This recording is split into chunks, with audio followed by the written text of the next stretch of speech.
Kwanzaa, dudes!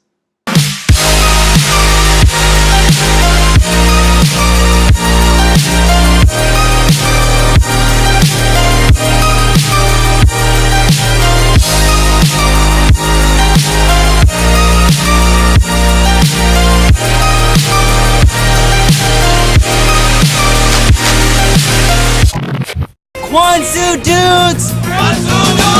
A lot of people have been asking for this since my Three Ninjas review, so, here we go, I guess. Surf Ninjas. Released in 1993, it too was trying to cash in on that early 90s ninja craze that spawned with Teenage Mutant Ninja Turtles. However, this movie was a critical and commercial flop, reportedly only making $5 million total. 5. So why is it such a cult hit? Well, for one, the trailer. New Line Cinema presents an awesome, rippin', totally stoked Get on with it. new movie, Surf Ninjas.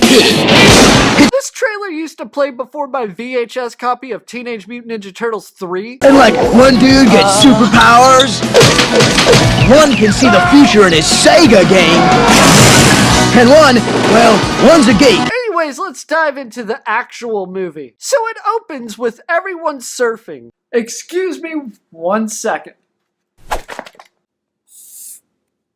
We're then introduced to our main characters, Surf Ninjas and Surf Ninjas Jr. and Rob fucking Schneider. Seriously, if you don't want chives, I won't put them in. That's classic Rob Schneider. Side note, Surf Ninjas is played by real-life black belt Ernie Reyes Jr., who I actually think is completely underrated in Hollywood. Also, his dad, Ernie Reyes Sr., is in this picture. Also, ninjas. Ninjas everywhere. Every fucking movie I review has ninjas in them. I'm surprised Hide and Creep didn't have fucking ninjas in it. We had a ninja problem earlier. Fuck the ninjas though, cause we got One-Eyed Willie open up cans of whoop ass on everybody. But we'll get back to him later, because right now we gotta Moto surf! Moto surf! Moto surf! Moto surf. Why I never. Beach, back to Huntington. Take out my scope so I can see the honey's run. I don't know what moto surfing is, but something tells me they're doing it wrong. We're waxing down our surfboard. We can't wait for. Look, kids, don't moto surf. It's dangerous. Right, Paul Walker? Be smart, drive safe, and stay legal. This public service announcement was brought to you by Castrol Syntec. So Surf Ninjas forgot to write a speech to welcome some asshole known as the Baba Ram to their school. Told you, Mr. Dunbar. Everything's under control. No worries, brah. Good. Raw. I've got nothing. Oh no! I wonder what Surf Ninjas is gonna do. Ba ba ba ba ba ba rum. Ba ba ba ba ba ba ba rum. Take my hand. Surf Ninjas, you son of a bitch! You did it again! Seriously though, why Barbara Ann? Were the young hip kids of the early 90s into doo-wop? My first instinct is... Not the 50s anymore, Frank. The kids aren't bopping anymore. But on the other hand...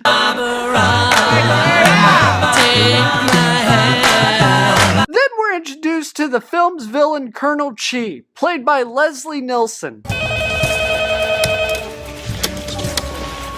Hi, this is Colonel Chi. I'm not in right now, but if you leave your name and number and the time you call, I'll get right back to you. And don't hang up. Hello? Hello? I kinda fucking love Leslie Nielsen in this movie. Also, his look completely fucking rules. More bad guys need to look weird like this. He looks like a final boss in a fighting game. Those boys die tonight. So everyone is hanging out at the family restaurant when Eye Patch Magoozy shows up.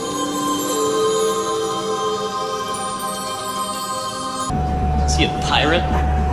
Are you a pirate? That's when a bunch of generic ninja henchmen crash the party, and honestly, this is where the movie shines. The martial arts choreography is damn good and pretty exciting.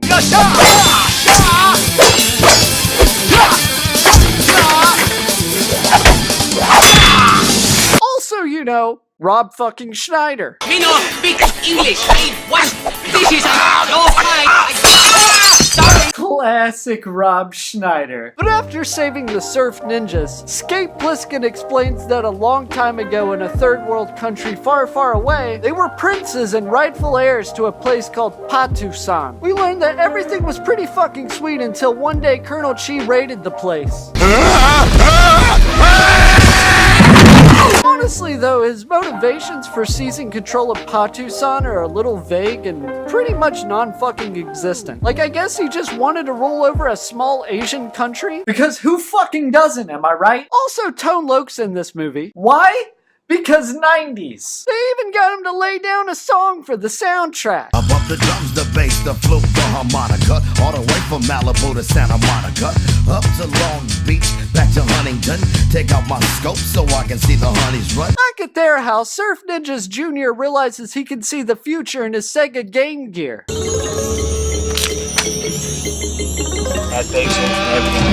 Also, I'm positive the fact that he can see the future in his Game Gear has nothing to do with Sega co-financing this movie. So ninjas raid the home because, well, fucking course they do. And after opening up a few more cans, Mad Eye Moody blows up the house. And thus begins the hero's journey of Surf Ninjas fulfilling his destiny, defeating a great evil oppressor and freeing innocence, like that of a young Daryl Skywalker, rather than recycling the plot of Home Alone for half of your fucking movie. At this point, everyone goes to Little Patusan. It's great, really good takeout. Hey, what did they eat? Hey, I want to know what they eat. And it's at this point we meet Surf Ninja's bride-to-be, played by Kelly Yu. You want to go to the mall sometime? So guess what happens next? That's right, they're attacked by more fucking ninjas. Only this time, Surf Ninjas opens up his own can.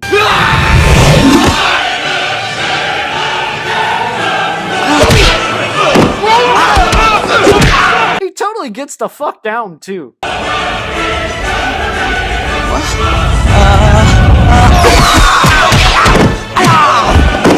Surf Ninjas Jr. also does his Game Gear stick, but it's not as impressive. I love the part when I was like, sorry. Eventually, Tone Loc shows back up to rescue the kids. However, he doesn't know the kids are about to lead La Revolucion. And after getting knocked unconscious... Lieutenant, good night. Yeah, good night, baby. He develops the worst case of Stockholm Syndrome I've ever seen. Look, I ain't had a vacation in 17 months, amongst other things. And I'm in some deep need of some serious laughs, you know what I'm saying? So at this point, everyone sells to Patu-san to retrieve something so valuable, money can't buy it. Knives. Knives? Oh yeah, seriously. That's something money can't buy. Knives. Classic Rob Schneider. You know, I'd cut him, but I don't have a knife. But eventually they do find the knives of Quan Su. Stand and defend yourself.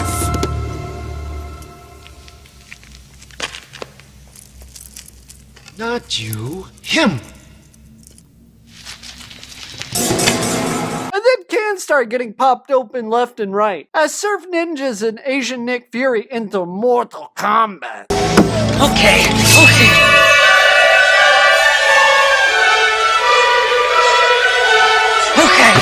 Seriously, the martial arts between Ernie Ray Sr. and Jr. are pretty fucking good. I grew up with my dad, you know, being a fighter and his roommates being fighters and being martial artists. And those were my earliest memories, you know, going to the track, and other little kids weren't doing that, you know, and my dad was pretty much training me as an adult. So Tone Loc and Surf Ninjas Jr. stumble into the bad guys' encampment. Drop the piece, punk.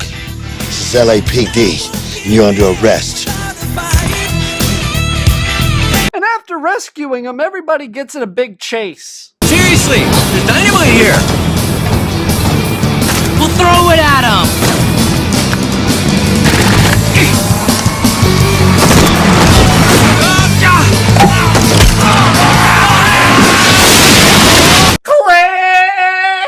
Cigarettes. Yeah.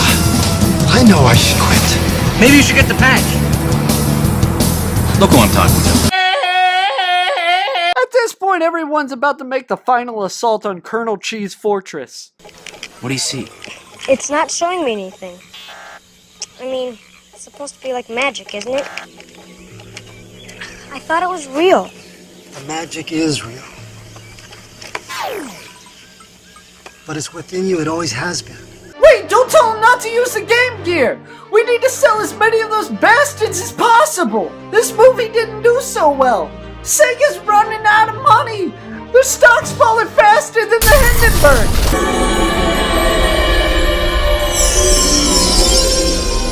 Are Patusanis any good at wood carving and stuff? They are among the best in the world. And then we get the greatest surfing lessons ever. Remember, bend your knees, use your arms. Good. That's all you need to teach an entire army of non-English speaking people. Remember, bend your knees, use your arms. Good.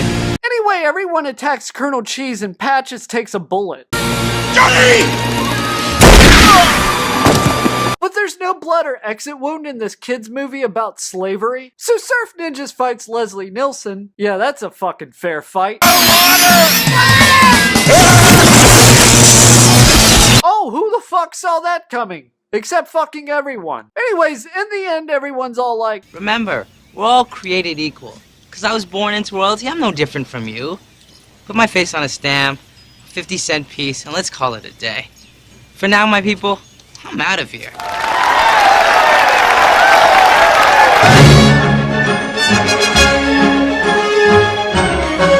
So that's it? Everything worked out in the end? Everybody lived happily ever after? Well, not exactly. As I said before, this movie bombed hard. Remember that trailer from earlier? We'll take a look at this trailer post-release. New Line Home Video presents Surf Ninjas, the 1993 national theatrical release seen on over 1,300 screens. Rock and roll, dude! With over $8 million spent in prints and advertising. A killer soundtrack featuring Pandemonium, Bad Company, and Tone Loc. Awesome theatrical poster. Excellent standee and counter card. Plus, buy the Surf Ninja 4-pack and receive a cool surfer t-shirt, shorts, and 10 radical Surf Ninja keychains worth over $100 retail. Isn't it the saddest fucking thing? This movie was such a massive flop they're cutting deals on 4-packs of this movie. Why would you need 4 fucking copies? Because one copy is $9.98, but this way you save like 20 bucks. You only need one copy, Artard. It's unfortunate that this movie bombed as hard as it did, because it's actually a lot of fun. The humor may be outdated, and the acting may be questionable, but you can tell a lot of love and care went into the production. The fight choreography is amazing, the villain is silly and unique, and the characters that aren't two-dimensional are pretty fleshed out and well-rounded. And fuck it, this is my channel, so I'm giving it a 5 out of 5.